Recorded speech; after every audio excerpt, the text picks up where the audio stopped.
Welcome to Signs that Elderly Parents Need Care, Creating Strategies and Initiating Conversations.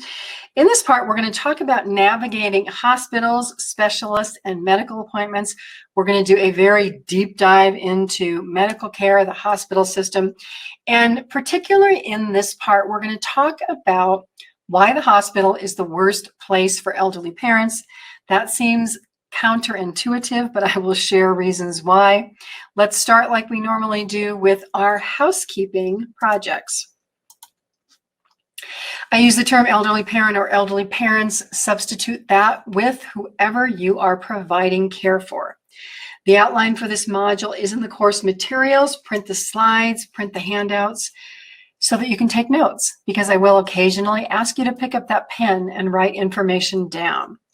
The ellipses are purposeful so that you can follow along with me throughout these slides. The objectives for the importance of regular medical care.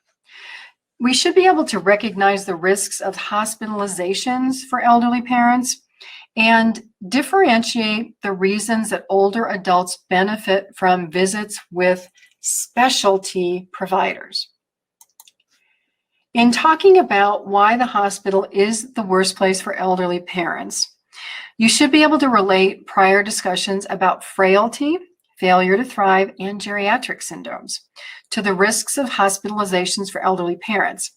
As I mentioned, each of these sections, each of these parts continue to build on each other so that we learn a little bit at a time and then learn more, and then be able to relate this information to practical situations. You should also be able to differentiate between hospital observation and admission, which is extremely important in getting care for your elderly parents, and determine the benefits of physical rehabilitation. Why hospital stays can be risky. Hospital emergency rooms and hospitals treat acute situations. An acute situation is a life-threatening emergency, like a heart attack, like a stroke, something very, very seriously that threatens a life. Everybody in the hospital, doesn't matter who it is, you, me, elderly parents, they need an advocate who can think clearly and evaluate the recommendations being made by the physician. Throughout this module, we've talked about the relationship between physical activity, energy, balance, and walking. Limited physical activity is in part, one small part, why hospitals are the worst place for the elderly, which again may seem contradictory when we need medical care. My first piece of advice is, if you have an elderly parent who goes to the hospital for a planned event like a surgery or an unplanned event that results from a health emergency, show up. Be present. Oversee the care of elderly parents. Meet with the doctors and nurses on staff. Ask questions. Provide background information. Because if you can imagine this, imagine you're 85 years old. You're alone in the hospital. You don't feel well. You are bombarded with questions from medical providers. People are shoving paperwork in front of you that you have to sign to get treatment. But you can't read the fine print. You don't realize what permissions or rights you are giving away. You may feel pressured to agree to a treatment that you don't understand the consequences for. You may agree to change medications that may have horrible, unexpected consequences. Hospitals are risky places for the elderly who may not feel well, who may be mentally confused, who may not be able to provide a medical history because they don't feel well. That prevents accurate treatment, and especially if an elderly parent has a diagnosis of dementia, never ever let them be in a hospital by themselves, talking to doctors about treatment. Never let them be in the hospital for long periods of time by themselves, period. Let's talk about physical weakness. We talk about this on an ongoing basis, but if your elderly parent is in that hospital, it does result in physical weakness, in diminished physical abilities. And that's the ability, it's taking away their ability to complete activities of daily living. And you think, well, why is this? Well, it's because your elderly parent is stuck lying in bed for 1, 2, 3 days or more before they return home, or before they have the option of going to a nursing home for physical rehabilitation. Here's what the research confirms about hospitalizations for elderly parents. Hospitalizations tend to reduce the mobility of older adults. No surprise. More than half of all chronic disability is associated with hospitalizations. No surprise. Remember the 60 and the 40% number? And 1/3 of adults age 75 and older leave the hospital with a new weakness in activities of daily living or a decline in IADLs. So when your parents return home from the hospital, it's like you are starting all over from square one to regain any improvements that you have gained. If you are a person who exercises or goes to the gym and you take a week or two off, you can even notice the changes, even though they may be small, in your physical endurance and your ability to recover from that workout. That recovery time is more considerable and more significant when we are 70, 80, or 90 and we go to the hospital. If we don't take action to get us back to that prior level of physical activity right away, then sometimes our parents can settle into this new level of physical decline. They're worse than they were before. They can't get back to that level. So this is kind of like the new normal. Nutrition is a big component of this. We've talked about the importance of protein in the diet. There is a module that talks about activities of daily living. And in this module, we do a deep dive on nutrition and the benefits of good nutrition for elderly parents. So if possible, we want to avoid going to the hospital. Of course, for reasons that don't relate to necessary surgery or non-life-threatening episodes. Minor issues can be solved through other means. So minor issues are urinary tract infections. You may have a fever. Parent may be mentally confused, constipated. Maybe there's a skin rash, an earache, unusual behaviors, any type of changes from a normal condition. Sometimes, though, family caregivers who become frustrated start using the hospital emergency room to solve all of these problems, and then you become known as a problem. It's better to go to a geriatrician or your primary care doctor for regular treatment, first of all, to avoid these potential visits. In many cases, though, if there's an issue, you can get a same-day appointment. If you call at 8 o'clock when the doctor's office opens up, they can usually get you in. If they can't get you in immediately, still make an appointment, and I'll tell you why in a minute.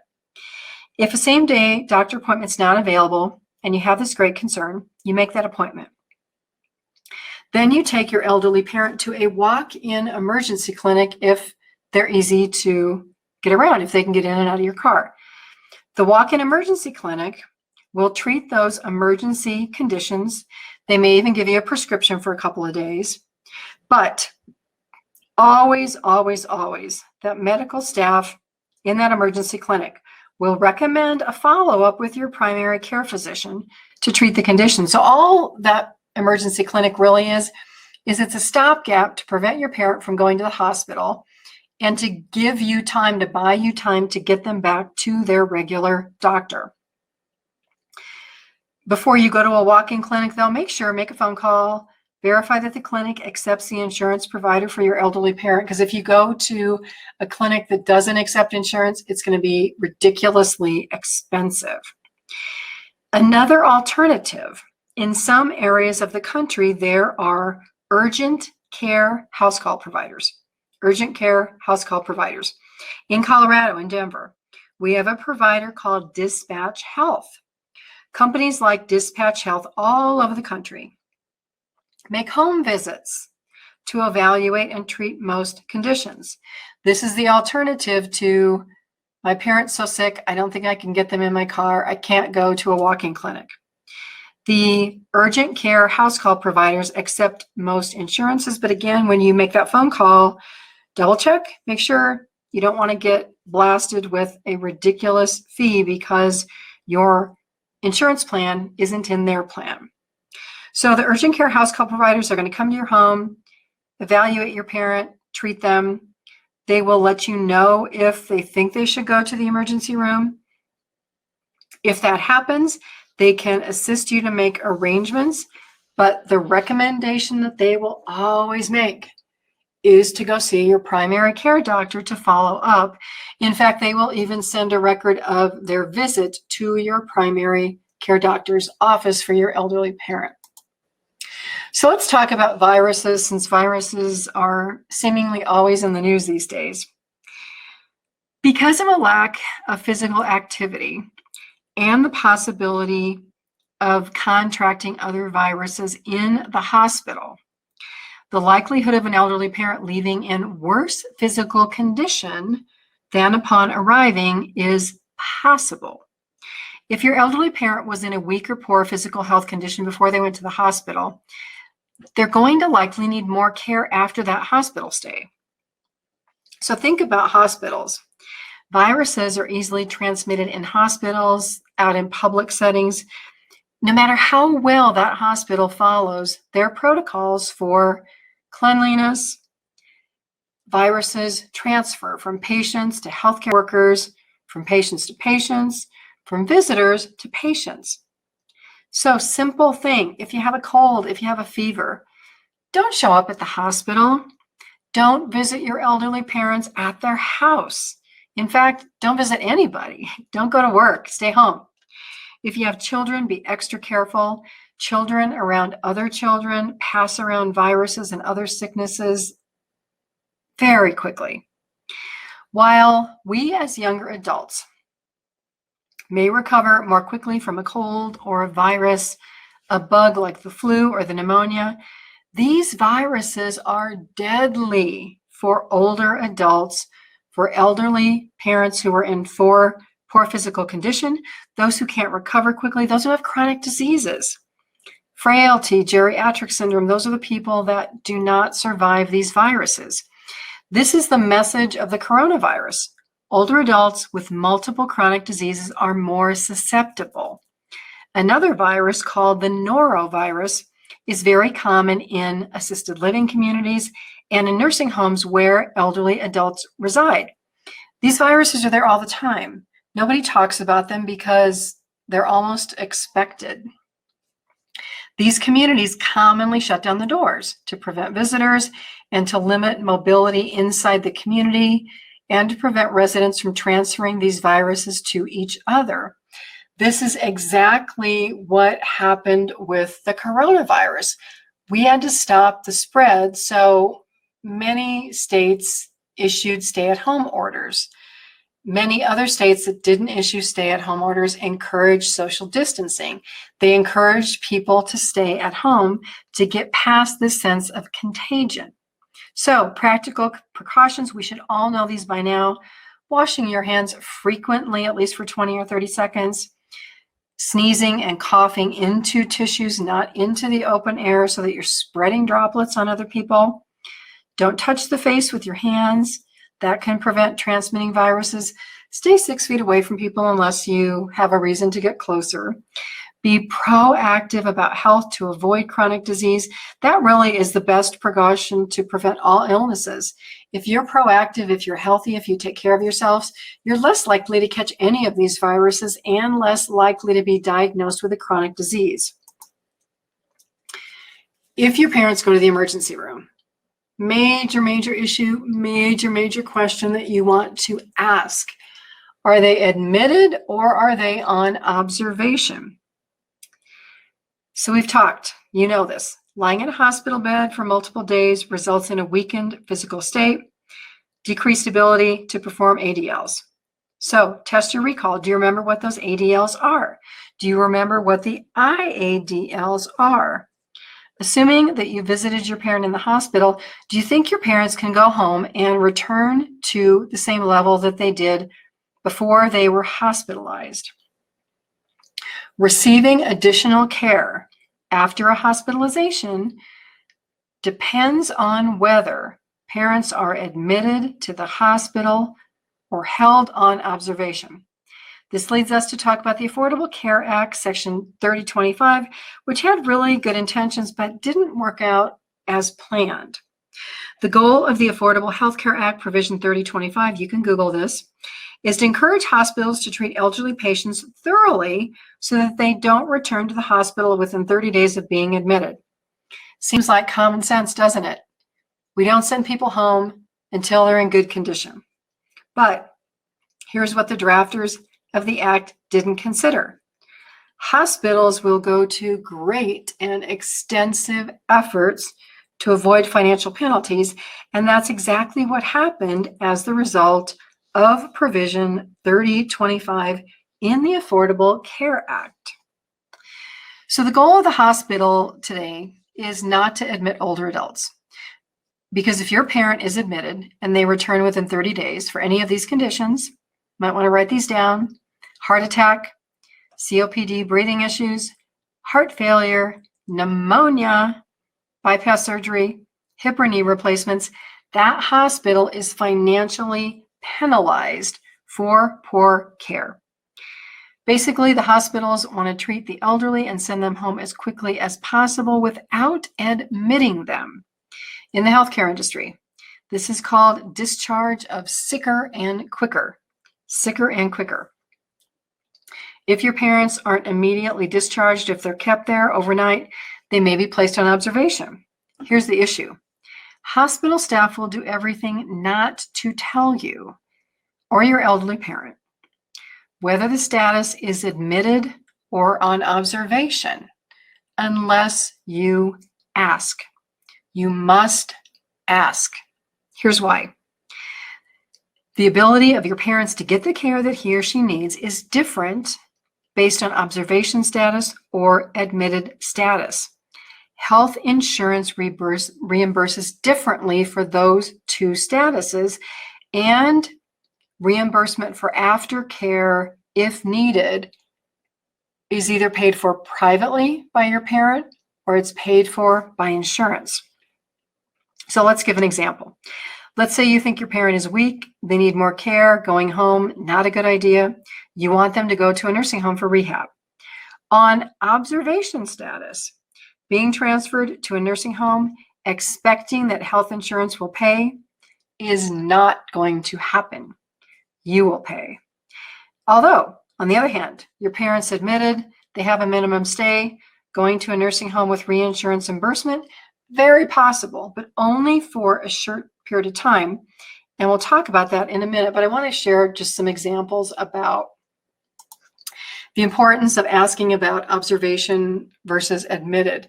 And this is an area where you as the advocate, where you as the caregiver may have to get a little aggressive with hospitals, because over the years that I was a care advocate, a care manager, a medical financial power of attorney, court-appointed guardian, I literally had some knockdown, drag-out arguments with hospital staff about the fact that I needed them to admit my clients so that they could get nursing home care, because I knew that returning back home, I knew that returning back to a care community was going to be a disaster, and it was only going to result in that person coming back within that 30 days and the hospital being penalized. So if that's really what we're trying to avoid, why not avoid it in the first place? Admit the person who needs care. Then send them to rehab. It all works out. They're not coming back within 30 days. Again, you may have to get pretty persistent. You may have to give factual information. So don't be emotional. Don't blow it with the hospital staff. That's not going to help your cause. Give factual information. Mom or dad can't walk. You can see that they can't walk. They can't take care of themselves. They need more care than even I or my brothers and sisters can provide at home. Let's get them admitted so that they can go to rehab. We will make sure that they do their exercises. We don't want them back here either. Let's work together to make this happen. So let's talk about rehab. Rehab is a very nice word for a nursing home. You may hear the word rehab center. You may hear the word skilled nursing. Honestly, they all mean the same thing. They all mean the same thing. Research confirms that older adults leaving the hospital with new or additional difficulties with ADLs or IADLs fare worse than those who left at the same state of physical activity when they arrived. So why is this important? Let's look at some statistics. Patients discharged at a lower level of ability had high rates of death within the first year at a rate of, write this down, 41.3%. The most significant opportunity for recovery to prior skills happens within the first month. So the first 30 days, you got the greatest opportunity to improve them, with another 30% of patients returning to previous daily skills within 12 months. So some people, it takes a much longer time, a greater process. But the reason that these numbers are so frightening is that, and you may know this, but left to making their own decisions without your involvement, few elderly parents are going to jump at the chance to go to a nursing home for physical therapy to regain their prior abilities. Why?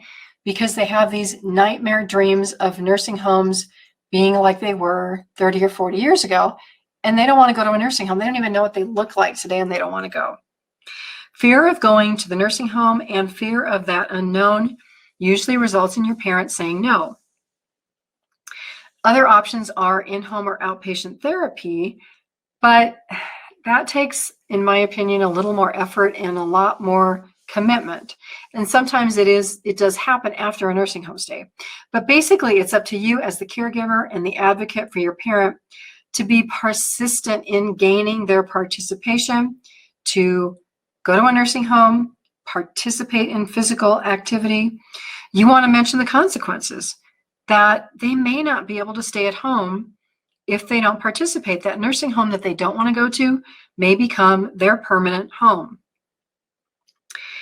If your parent is physically weak, they're in the hospital, you're not sure if they can manage when they return home, two options. Transfer from a hospital to a skilled nursing home for physical therapy and medical treatment, but no, it's on a short-term basis. It can only be for a week, so you're buying a little bit of time to get your parent healthier and more able before they return home.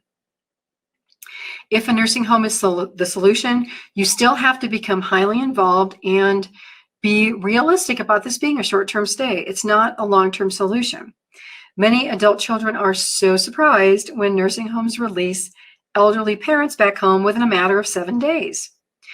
Nursing home stays, again, they're not a permanent solution unless your elderly parent really can't return home or they can't be cared for in another type of situation. We'll share more deep dive information about care communities, hospitals, nursing homes, assisted living communities in the module called Navigating Care. So again, each of these build on the next, and on the next. So let's talk about other options. So if your parent is only a little bit weaker, they probably can go home, but still are going to have some issues. Then you can attend physical therapy visits on an outpatient basis, which means going to a clinic. Or if your parent is homebound, if they really can't get out without a great deal of effort, and if it's risky for their health, then the hospital can write an order for physical therapy at home. In both cases, both of these options will be reimbursed by their health insurance. Again, just make sure the providers are in the plan. Both options result in the caregiver becoming more highly involved for a brief period of time to get your elderly parents back to that prior level of independence. In a perfect situation, realizing that there are no perfect situations, your elderly parents will commit to participate in these physical therapist visits. They'll do the exercises every day, sometimes multiple times a day. Otherwise, you're wasting your time with a skilled nursing stay and physical therapy. You're costing the healthcare system money when your parents aren't going to participate and there's going to be no benefit and your parents are just going to get sicker.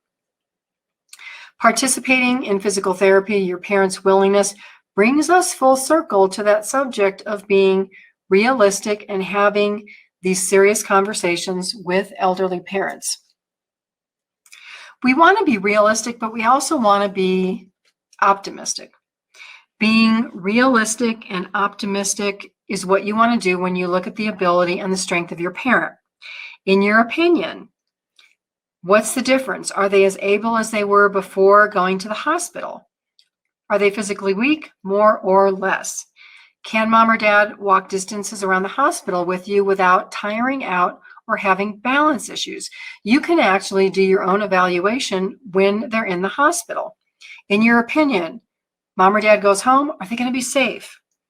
If there are any serious concerns, have a serious conversation with your parents about going to a nursing home for a rehab stay, their willingness to participate and commit to physical exercises.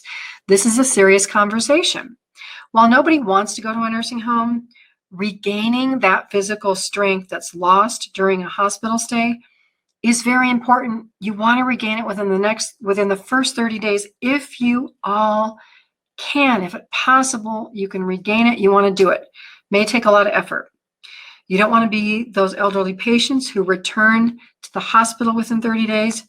You don't want to have that happen at all, because multiple hospital stays are only going to continue to cause more health declines for elderly parents. You want to get them to the hospital, get them to rehab, get them at home, get them back to where they were as soon as possible. And again, unless your elderly parent is really in good condition, that nursing home stay, it can be a blessing, even if it's only for a week, because recovering from a hospital stay, the more you do, the quicker you do it with dedicated, consistent effort, it can improve the ability of your parents to stay at home. So in summary, to answer the question of why the hospital is the worst place, it's because of physical weakness that can happen. It's because of all the viruses that are going around. It's because it's harder to come back from a hospital stay. You want to definitely distinguish between observation and being admitted. You want to encourage your parents to participate in rehabilitation, even if you have to do those exercises with them. It's a life changer. Being hospitalized is a game-changing situation for elderly parents. They're either going to be better or they're going to be worse. You don't want them to continually go back to the hospital. That causes more problems. You have a very short time frame of 30 days to get them back as quickly as possible to where they were. It's not that progress cannot continue to happen. It can, but it's going to get smaller and smaller and smaller. It's kind of like you got to swoop in, take action, make it happen quickly. I'm Pamela D Wilson. Thank you for being with me in this webinar. It's a very important webinar. Come back and watch it again. I will see you in another webinar.